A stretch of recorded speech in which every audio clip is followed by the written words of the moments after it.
لسانه عربيا مبينا، والصلاة والسلام على سيد الأنبياء والمرسلين محمد صلاة الله وسلامه عليه وعلى آله وصحبه ومن تبعهم بإحسان إلى يوم الدين.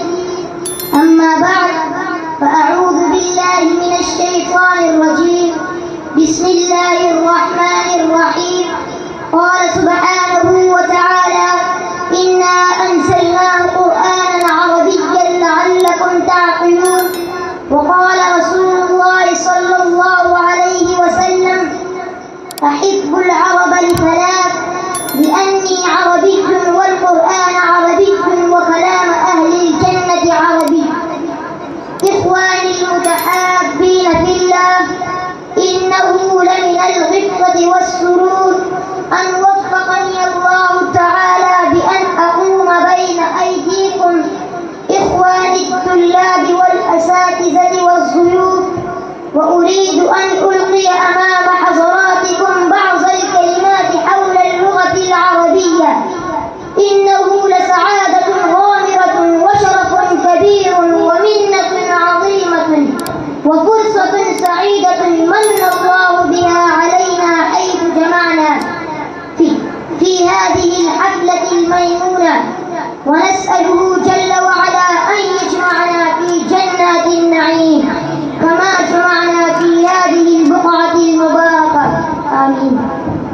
أحبتي في الله، لا شك أن اللغة العربية لها دور ومكانة في نشر العلوم الإسلامية في أرجاء العالم، ولو لم تكن اللغة العربية لما فهمت الأمة القرآن والأحاديث، ولما توحدت على كلمة واحدة، ففرض على الأمة تعليمها وتعلمها. وفي هذا الصدد قال عمر رضي الله عنه: تعلموا العربية فإنها من دينكم. وقال ابن تيمية رحمه الله: العربية من الدين وتعليمها واجب. أيها الأحبة، انظروا إلى تراثنا العلمي كم بذلت نفائس قيمة في نشر العربية، وكم بذل علماء الأمة قصارى جهودهم للاهتمام والعناية بها، لأنهم قد أدركوا أنها لغة الإسلام، واللغة التي نزل بها القرآن الذي تحدى الإنس والجان وحير العقول والأديان، واللغة التي نزل بها النبي صلى الله عليه وسلم وأصحابه وأدخلوها في المسلمين عندما فتحوا البلاد والأمصار.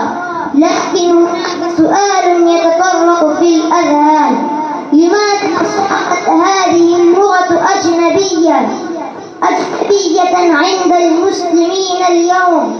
حتى العلماء على الرغم هم يدرسون ويدرسون كتب العربية، ولكن قل من تجد يتحدث مع أولادهم باللغة الإنجليزية فخرا واعتزازا بها. وأخيرا أرجو من جميع الإخوة أن يتعلموا العربية ويعلموها الناس، ويعلموا أبناءهم ونساءهم، ويتحدثوا مع أولادهم بالعربية. وآخر دعوانا أن الحمد لله رب العالمين.